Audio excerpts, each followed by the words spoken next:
Hola, bienvenido nuevamente a tu canal Conociendo tu Biblia. Soy Vic León. Continuamos con nuestro libro en estudio, que es la epístola a los Efesios del apóstol Pablo. Una vez más, gracias por su atención, por su apoyo.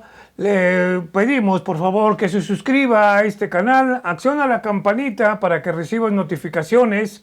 También obséquienos un like, comparte este material, estudia este material con otras personas, va a ayudarte a tu vida espiritual. También gracias por tus comentarios que nos ayudan a mejorar. El tema de hoy es lo que antes fui y está basado en el texto de Efesios capítulo 2, versículos del 1 al 3. Dice: y Él os dio vida a vosotros, es decir, a ustedes, cuando estaban muertos en sus delitos y pecados, en los cuales anduvieron en otro tiempo, siguiendo la corriente de este mundo, conforme al príncipe de la potestad del aire, el espíritu que ahora opera en los hijos de desobediencia, entre los cuales también todos nosotros vivimos en otro tiempo en los deseos de nuestra carne, haciendo la voluntad de la carne y de los pensamientos, y éramos por naturaleza hijos de ira, lo mismo que los demás. Vamos a ver el mapa del texto. Estaba muerto, pero ahora vivo. Esto lo vamos a ver en el versículo 1. Versículo 2, viví a mi manera. Versículo 3, viví bajo la ira de Dios. Dice el versículo 1, y Él nos dio vida a nosotros cuando estábamos muertos en nuestros delitos y pecados.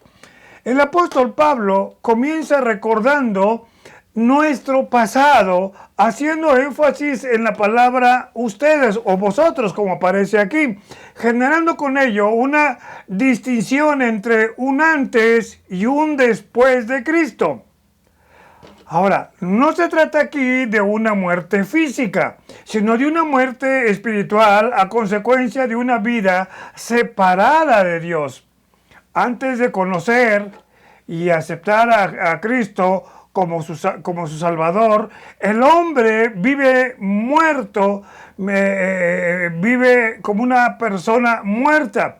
Y usted se preguntará, bueno, ¿cómo es posible vivir de esta manera? Bien, dice el texto que vivíamos muertos en nuestros delitos y pecados, es decir, amoldándonos a los ordenamientos que marca la corriente social conforme a lo que indica el mundo. El mundo, entiéndase como sistema. Note que esta idea o concepto es importante, puesto quien dicta las modas y corrientes de este mundo, según dice el versículo, es el príncipe de la potestad del aire. Y usted sabe a quién me refiero. El hombre fue creado por Dios, lo que veíamos en el capítulo 1, para que éste viviera en comunión con Dios. Si usted recuerda, Adán dice que se paseaba en el huerto y tenía comunión con Dios. Ese fue el propósito inicial. Pero a partir del pecado de Adán, el hombre nace con ese estigma y transita en la vida con ese estigma. Entonces, por lo tanto, resulta difícil tener una vida en relación con Dios. No cumple, en este caso, el propósito para lo que fue creado.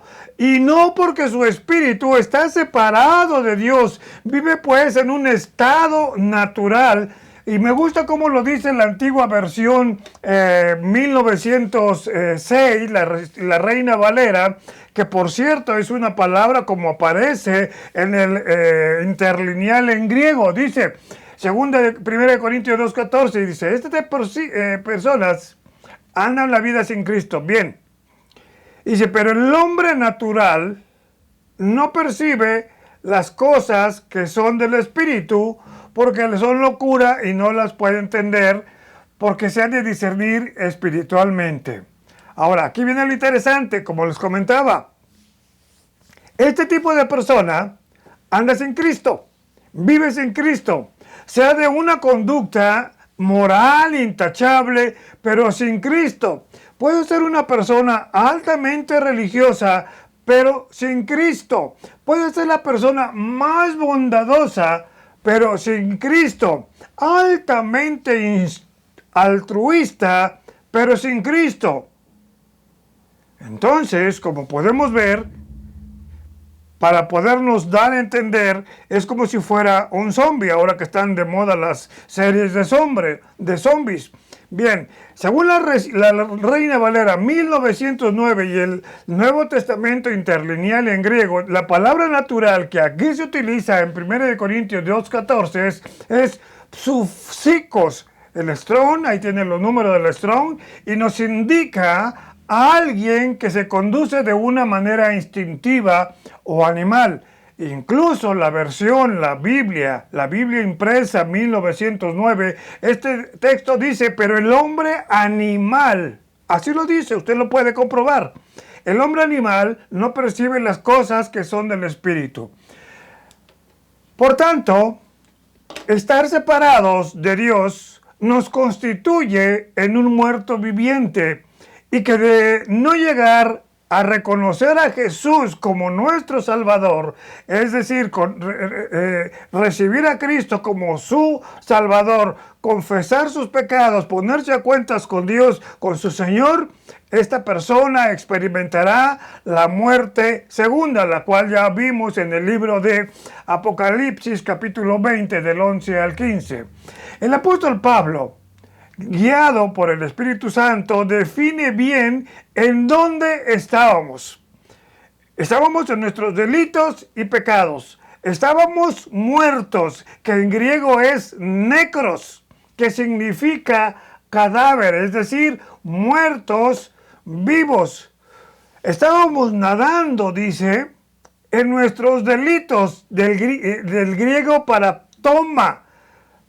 Ahí tiene la cita de la Strong 3900, y que nos dice que es un deslizamiento, un tropezar, un desviarse.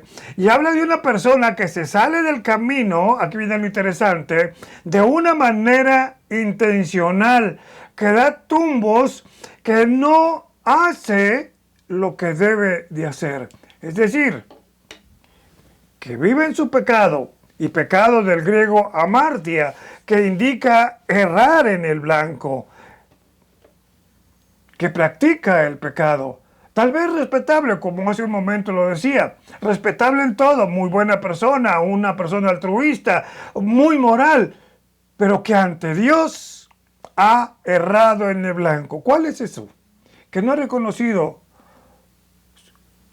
delante de Dios que necesita a Jesucristo como su Salvador. Se ha quedado corto esta persona en las exigencias de Dios. Esta persona puede ser el más bondadoso, como lo dije, altamente altruista, la más respetable, pero que ha errado en el blanco.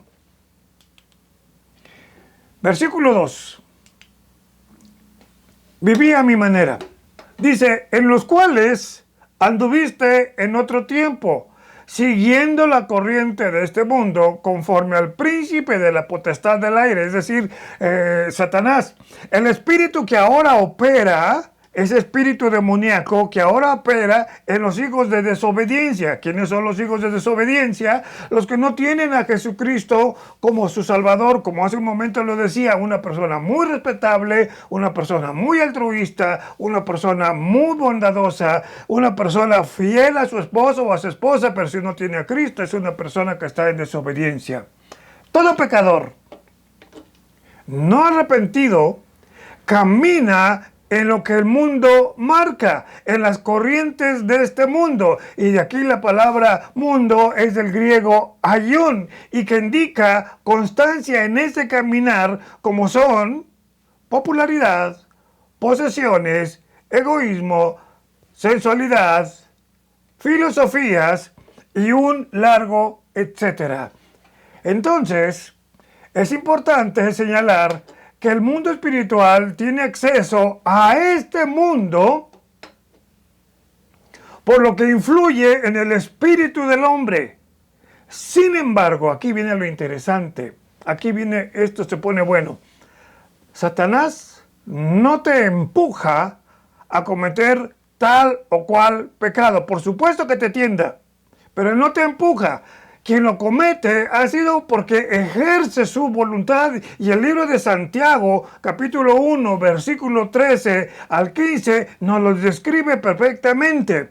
Dice: cuando alguno es tentado, no diga que es tentado de parte de Dios, porque Dios no puede ser tentado por el mal, ni Él, es decir, Dios, tienta a nadie, sino que cada uno, es decir, cada persona, es tentado cuando de su propia concupiscencia, que es concupiscencia, es ese deseo desmedido de algo que te gusta hacer y que no le agrada a Dios. Por ejemplo, hablando de varones, hay para muchos varones su concupiscencia puede ser el alcohol. Para otro, su concupiscencia pueden ser las mujeres. Para otro puede ser la ludopatía, es decir, la atracción por el juego o las apuestas. Entonces, cada uno es tentado cuando de su propio deseo desmedido de ese pecado es atraído y luego seducido. Entonces, esa atracción hacia ese pecado, es decir, la concupiscencia, después de que ha concebido aquí en tu cabecita, da a luz el pecado, es decir, lo ejecutas, y el pecado siendo consumado, es decir, ejecutado, da a luz a la muerte. Por eso, el pecado se vence desde aquí, desde la mente. No podemos vivir en un mundo sin reglas. Sería caótico hablando humanamente. Pero según la Escritura, tenemos dos experiencias en nuestra vida, los cristianos. Una antes de Cristo y otra después de Cristo. Y si somos honestos, habremos de notar la diferencia entre una y otra vida. Y nos daremos cuenta que cuando vivimos a nuestra manera, era porque no queríamos responsabilidad ante Dios, y mucho menos obediencia a Dios. El mundo tiene sus reglas. Y si no te amoldas a ellas, estás fuera.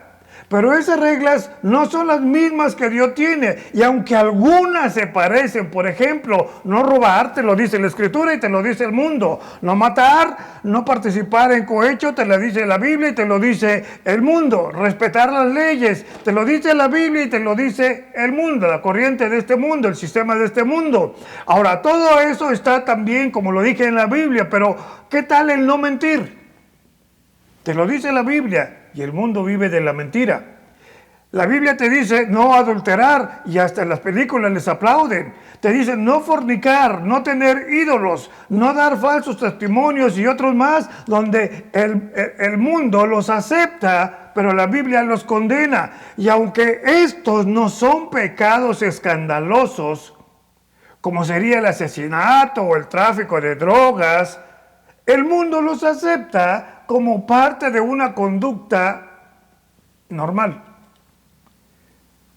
Sin embargo, Dios lo prohíbe. Por eso dice el texto de Juan 5, 18 y 19, voy a leerlo, dice: si el mundo los aborrece, sepan que a mí también me han aborrecido antes que ustedes. Si fueran del mundo, es decir, que si ustedes siguieran las corrientes de este mundo, el mundo amaría lo suyo. Pero porque no son del mundo, antes yo los elegí del mundo, es decir, los saqué del mundo, de ese sistema, por eso el mundo los aborrece. En verdad que se necesita valor para ir contracorriente. Hubo un tiempo que muchos vivimos a nuestra manera, es decir, siguiendo las corrientes de este mundo. Vivíamos como hijos de desobediencia. Y muchos de esos pecados fueron favoritos. Es decir, seguíamos la corriente del mundo, vivíamos a nuestra manera y quizá alguna vez dijimos creer en Cristo y que también lo vivimos a nuestra manera, ese cristianismo, pero vivíamos como hijos de desobediencia. La Biblia es clara y directa, y sobre todo en el Antiguo Testamento, pero entre otros versículos nos dice Eclesiastés 12:13, ahí está la clave de todo para una vida en santidad, una vida que le agrade a Dios. Teme a Dios, guarda sus mandamientos, porque eso es el todo del hombre. No necesitas más. Teme a Dios, guarda sus mandamientos, porque esto es la plenitud del hombre. Pero aquí viene lo interesante. Te está diciendo, no vivas a tu manera, vive conforme a los dictados que Dios te da en la Escritura. Y ahora, ya en el Nuevo Testamento, el apóstol Pablo, en segunda a la carta a Timoteo, capítulo 3, versículo 16, nos dice, toda la Escritura, es decir, todo desde Génesis hasta Apocalipsis, es útil para enseñar, para amonestar, para corregir, para instruir en justicia, a fin que el hombre sea perfecto, enteramente preparado para toda buena obra. Aquí lo acabamos de ver y lo pongo resaltando esos verbos como es útil para enseñar, útil para corregir, útil para redarguir, útil para instruir, con un propósito, a fin de que el hombre de Dios sea enteramente preparado para toda buena obra. Es interesante este versículo que lo vamos ahorita a detallar y vamos a verlo o irlo seccionando. Dice, entonces la Biblia nos enseña, ¿qué quiere decir esto? Que nos indica qué y cómo creer. Por eso dice, toda la Escritura es inspirada por Dios, es decir, viene de Dios. Entonces, la Biblia nos enseña qué y cómo creer, nos redarguye, es decir, chaparrito o chaparrita, mira, por aquí estás mal. Nos señala dónde estamos mal. Después nos corrige, nos da la dirección hacia dónde regresar hacia el camino correcto. Nos instruye, es decir, vete por esta dirección para que no tropieces en la vida. Produce fe en el corazón. Nos alimenta. Dice 1 de Pedro 2:2, desead como niños recién nacidos la leche espiritual no adulterada. También nos muestra cómo ser salvos. Entonces, como podemos observar, no hay de que viví o de que vivo a mi manera. Solo hay una manera de vivir y esa la dicta la Sagrada Escritura, como veíamos en el texto de Eclesiastés. Pero vivir a mi manera es vivir bajo la ira de Dios, entre los cuales, dice, también todos nosotros vivimos en otro tiempo en los deseos de nuestra carne, es decir, lo que nos pedía nuestro cuerpo, haciendo la voluntad de la carne y de los pensamientos, y éramos por naturaleza hijos de ira, igual que todos los demás. Tremendo esta parte. El hombre no convertido a Cristo, el hombre impío, vive para sus propios deseos, cualquiera que estos sean.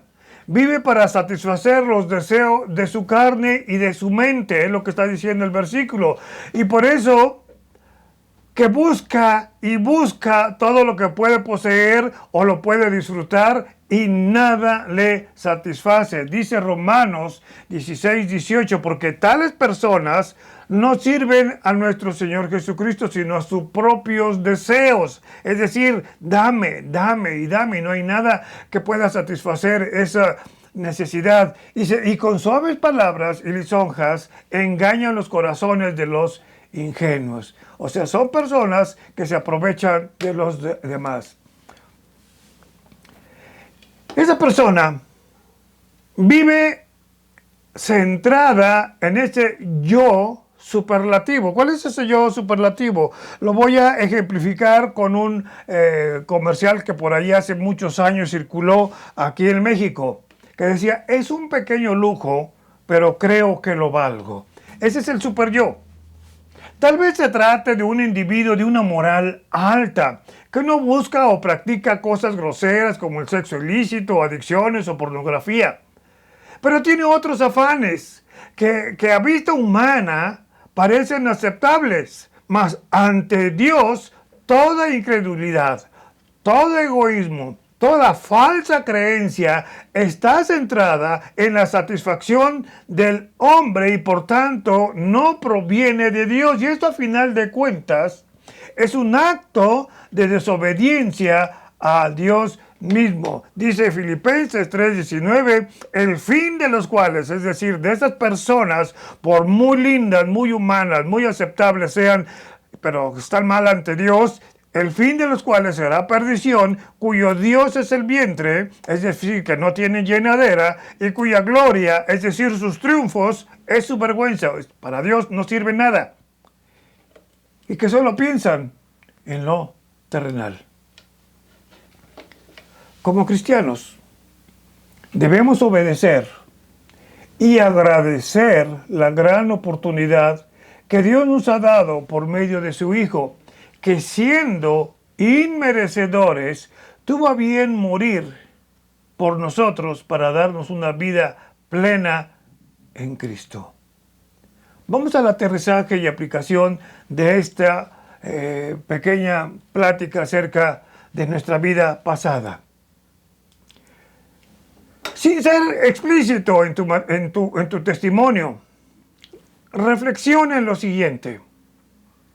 ¿Cómo era, si es que has recibido a Jesucristo, cómo era tu vida sin Cristo? ¿Qué era lo que más te atraía de aquella vida que tú llevabas sin Cristo? Ahora que has conocido a Jesucristo como tu Salvador, ¿cuál es tu idea de salvación o de Cristo? Ya que has recibido a Jesucristo como tu Salvador, la pregunta es, ¿cómo ha cambiado tu vida con Cristo? Y por último, ¿qué es lo que más disfrutas de tu vida en Cristo? Lo que tienes que hacer, si no lo has hecho, es reconocer, una vez más, repito, reconocer tu pecado delante de Dios, pedirle perdón por tus pecados, decirle, Jesucristo, perdona mis pecados, te recibo en mi corazón y te recibo como mi Señor y Salvador. Y si usted lo hace, desde ese momento, usted forma parte de la familia de Dios. Usted es un hijo de Dios. Por eso la pregunta, ¿cómo era su vida antes de Cristo? ¿Y qué es lo que más disfruta ahora de su vida en Cristo? Actualmente, ahora, ¿cuál es su idea sobre la salvación en Cristo? Una vez más, gracias por tu atención y déjanos tu comentario a ese correo, con gusto lo leeremos. Y recuerda, la tierra tiene que ser llena del conocimiento de su gloria, como las aguas cubren el mar. Dios te bendiga.